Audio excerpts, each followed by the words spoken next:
My name's David Hargreaves. I'm an orthopaedic hand, wrist and elbow surgeon. I work between Hampshire and London.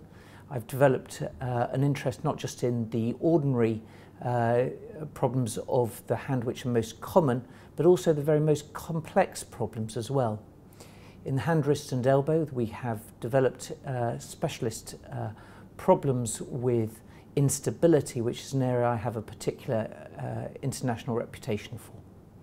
These sorts of patients who have hyperlaxity, who present, are often rather more difficult. They've often got other bits of baggage going on.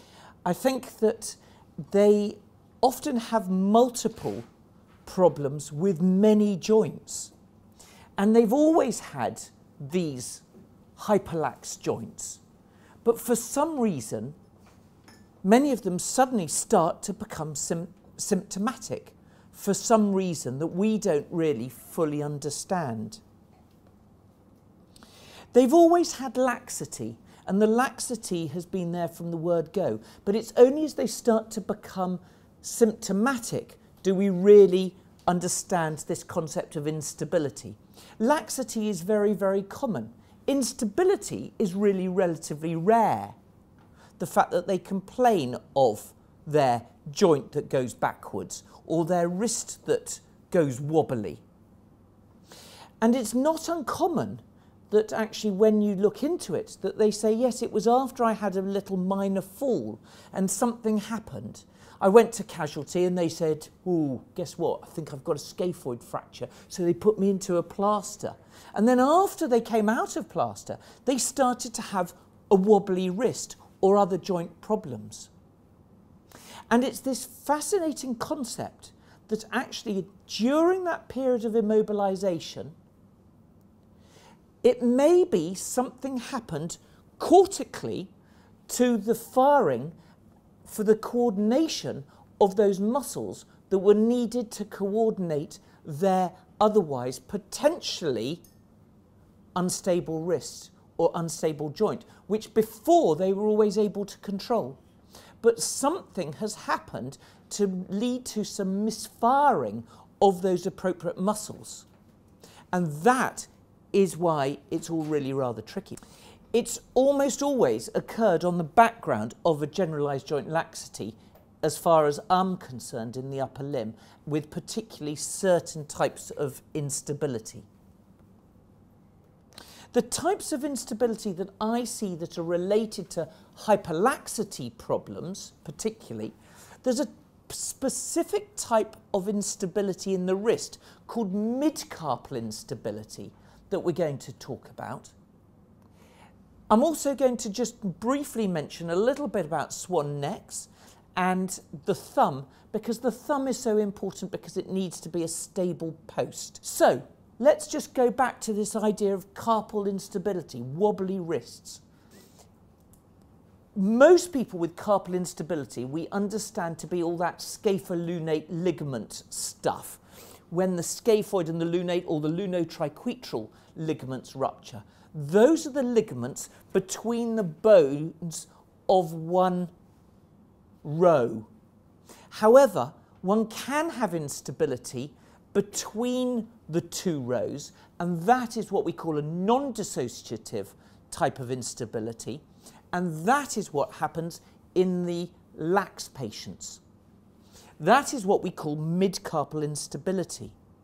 Midcarpal instability actually implies that it's the midcarpal joint that's unstable, which I'm afraid is a bit of a misnomer, because actually it's just it's an instability of the whole of the proximal row. The proximal row can't control itself. It is therefore an instability of the radiocarpal joint as well as the midcarpal joint. There are different types of midcarpal instability, basically just when it goes forwards, palmarwards, when it goes dorsally, bit of both, and also sometimes you get funny little angulations that classically occur after a fracture of the distal radius. But it's really this group that is the most common in the instability group, and by far the most common, 90% of all this group, is when it goes palmarwards. So here one can see that the carpus under stress is able to just subluxate slightly palmarwards rather than being in a straight line. As so often with the ankle, as we heard, it's not a patient who comes saying, "Ooh, my wrist is clunking, my wrist is giving way." They come saying, "My wrist is painful." And therefore, one needs to remember that there are these conditions that occur and present with pain, because if you don't look for it and don't think about it, you're not going to be able to diagnose it, and then your treatment won't be appropriate. They complain of a vague, rather nondescript type of pain. They don't really say, "No, oh no, it's there, it's there." That's what happens in scapholunate ligament instability and lots of other pathology. These lot, they say, "Well, it's sort of here and it's here and it's, oh, it's just, I don't know, it's just my wrist." They don't say their wrist gives way unless you start to ask specific things. So I then have learnt that a lot of these patients will have problems lifting a kettle. And it's fascinating because when you say, "How are you lifting a kettle?" and they say, "Oh, it's fine."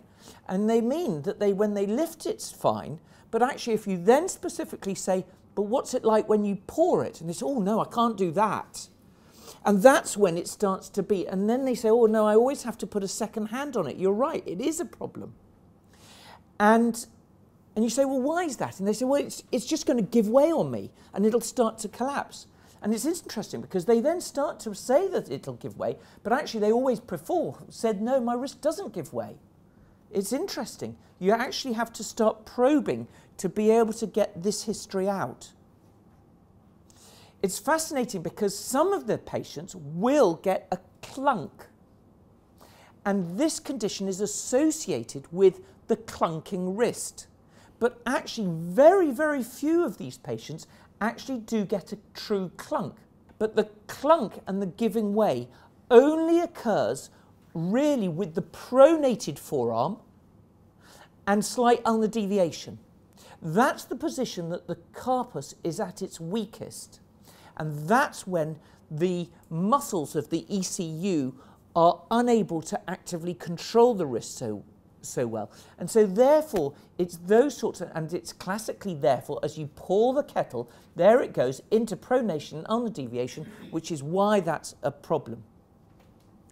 Beware though, because that is not specific for just midcarpal instability. There are lots of types of instability, but it shows that you're possibly onto the right sort of thing. Once you've then got to this concern that we might be dealing with it, we need to look for it. And one of the tests is this, the midcarpal draw test, where you get this quite dramatic clunk. And there are other ways to do it which have been described by Lickman as the midcarpal shift test, but actually this draw test is easier to perform. A lot of patients will have the ability to subluxate the joints like that, but it's only a minority of those that will actually turn around and say, "Yes, that's it." And so I like to call it the "that's it" test. And if you don't get someone saying, "Yes, that's it," it's not a positive test. Just because they can do that subluxation, that's not abnormal, that's normal. This is abnormal, the "that's it" test, when they say, "Yes, those are the symptoms I get." It's tricky because all other imaging is normal. There's no test you can do which shows and proves that someone has got midcarpal instability. It is a clinical diagnosis. Treatments, there are things we can do with them. A lot of patients will have been put into splints by various people. It is true that there are splints which have described which help to push on the ulnar side, an ulnar boost splint, which helps to stop the ulnar carpus from falling forwards, which is what classically occurs in this. And so by boosting that up, that helps. But there's a problem. They're not learning to use their muscles. They're not trying to re-educate their cortical firing of the appropriate muscles. So I think that a lot of patients end up being made worse by being in a splint. We need to start learning how to regain that proprioception, how to strengthen, how to use the wrist into radial and ulnar deviation, but without it collapsing. Fortunately, in the wrist, we're really lucky because we don't just have pronation, we've got supination, and this does not happen in supination. So for these lax patients with mid-carpal type instability, learning to control their wrist in supination is very good. One then, slowly, as they're learning to re-educate their cortical strength and their cortical firings improving, one can then start bringing it round into mid-prone, into neutral, and then ultimately controlling it round into pronation as the very last thing. And once they can do that, then you can really start mega strengthening with things like a gyrus ball or spin ball, which can be quite helpful. For those who are suffering and can't progress out through this barrier of because of the problems with the instability, there are operations that can be done. Historically, people have suggested bony operations, fusions, either a mid-carpal fusion or a radiolunar fusion, but it leads to a lot of stiffness. This, they lose about 50% of their range of motion. So in order to try and improve the movement, people then started going to soft tissue procedures with ligament reconstructions to try and reconstruct the appropriate ligaments, which have historically been said to be the palmar arcuate ligament of the wrist. But again, still high failure rates with these sorts of soft tissue procedures. But I took the attitude that this is a global problem. And I was taught by a great shoulder surgeon, Steve Copeland, who very sadly died just last month. And he had just started doing the shoulder, looking at and using this for some instability in the shoulder. And it's fascinating because at that stage, he was just proving that actually it worked well in the shoulder initially, but a lot of the patients in the shoulder would subsequently stretch out. And 50% of the patients who had capsular shrinkage in the shoulder would subsequently fail at about sort of 5-7 years. And so it's lost its interest and it's stopped being used. But I had a patient who said, you know what, I had that in the shoulder, why can't you do it in the wrist? Just give it a go. So I did. And a number of these patients, the first few, all said, God, you know what, that's really quite good. It's really stabilised. It's really quite useful. And so for many years, I've been doing it and quietly looking at the results, but keeping it fairly quiet because I've been expecting to be told that, oh, it's all going to fail, it's going to be useless. But interestingly enough, the results, as I've just presented last week at the Hand Society, British Hand Society, of our 10 to 14-year follow-ups have actually been surprisingly good. Where in blue, one can see the preoperative, and the late results are in green. 90% have done well without too much loss of movement. What's interesting is that this group of patients haven't recurred at that crucial time. The reason is because I think that in the wrist, I've immobilized all the patients and it's been relatively easy to immobilize them after the surgery, which it's less easy to do in the shoulder because of dressing. But there are other conditions and other bits that can be affected in the hand as well because of hyperlaxity. And you sometimes get patients with swan necking. And they may have had just a minor injury, but sometimes it comes on spontaneously. Sometimes a number of different fingers, more common in patients with cerebral palsy who will have some swan necking. And in the hyperlax patients, it's because of this little ligament down here. Now, you see, us hand surgeons, we're desperate to get a bit of the ACL work. And so we can now have our own ACL and PCL. Actually, I'm afraid to say that is not the posterior cruciate ligament. It is a proper collateral ligament. And on the front is an accessory collateral ligament. The accessory collateral ligament is the part of the collateral ligament that attaches to the volar plate. And the volar plate is, and the accessory collateral ligament is the bit that stops the joint from going backwards. The proper collateral ligament stops it from sideways instability. And so sometimes that can be a problem. It'd be lovely to just quickly, simply repair the accessory collateral ligament in the ones that don't do well and are finding that their splints are too bothersome. But actually, these are usually quite well tolerated, especially when you tell them they can have them made of silver. And, you know, the Hampstead Heath lot, they love that idea. But for others, then there are other surgical procedures that you can do in order to improve the swan necking. And you can actually sometimes take a portion of the FDS tendon, and so you just take one half of it, one slip, just as it's in the middle, and tether it to the pulley here, which then acts as a tenodesis effect to stop that joint from being able to go backwards. And that's something relatively simple, which does well, and patients are grateful because they get out of their splints. A rare problem is interphalangeal joint hyperlaxity. If we all look at our own thumbs, there are some people who just go to straight because we're old stiffs, and then there are others where they get their thumbs going back. Most people, that's not a problem. But there are certain sports, like golfers, where actually the control of their thumb is very important. And if that's the case, the fact that their joint comes backwards, they find they get less control.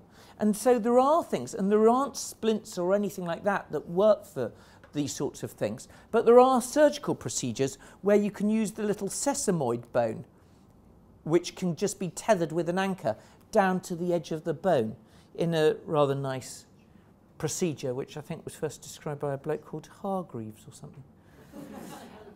And we do a similar sort of thing in the more commonly MP joints. Well, it's not so uncommon to see patients who have hyperextension of the MP joint and instability of the MP joint secondary to an adduction contracture from their osteoarthritis. And they slowly stretch out because of the adducted thumb. They need to maintain the hyperextension in order to get their thumb out of the hand. But some hyperlax people have problems with this because it means that they can't control and can't hold a glass because their thumb has a tendency to hyperextend. And in those cases, again, there aren't good splints, and so surgical reconstruction by, again, using the sesamoid bone to tether it down can be a useful little tactic. And moving on to the base of the thumb, which is the site that really takes most of the pressure and most of the tension. And it's fascinating to know that as you make a pinch grip there, the joint reaction force is not that much short of weight. So 70 kilograms of weight can be put across, of force can be put across the joint reaction force at the base of the thumb when you're making a maximal pinch. And so as that occurs, the ligaments at the front of the anterior oblique ligament starts to stretch out, and one starts to get the subluxation coming across. And it's interesting because this is an area, and in this group of patients where they start getting laxity and start getting instability, actually will subsequently probably go on to develop osteoarthritis. it's actually probably the first stage of osteoarthritis of the base of the thumb. So I'm afraid to say patients who with hyperlaxity, who all thought it was really clever in the old playground to do all this clever stuff, I'm not so sure it is so clever, because I think these are the ones which then go on to develop some early osteoarthritis. And so there are things that we can do. And of course, there is the use of splints, which sometimes helps to control, the use of taping, and then ultimately, of course, there are operations either using arthroscopic with maybe a bit of capsular shrinkage has been performed, or doing clever ligament reconstructions that we sometimes do with a rather elaborate use of a tendon which drills through bone holes and back to reconstruct those ligaments to tighten it up. So in summary, I think that in the hand and the wrist, we need to be careful that we're not just treating the lax patient, and we need to recognise that laxity is normal and good, but instability, as they start to become more symptomatic, it's so often the proprioceptive, it's the firing, it's learning how to rehabilitate that patient, not just strengthening but encouraging them so they don't have bad experiences of pain from it. Splinting and taping, I'm sure, is really helpful in achieving those goals. And then ultimately there are soft tissue procedures, and the biggest nut is to fuse the joint, where actually in the thumb, fusing a joint is actually well tolerated and is a good option. In the more mobile fingers, that's a less good option, and especially on the little finger of the side of the hand is probably one of the worst options, because you need the mobility for the function of the hand.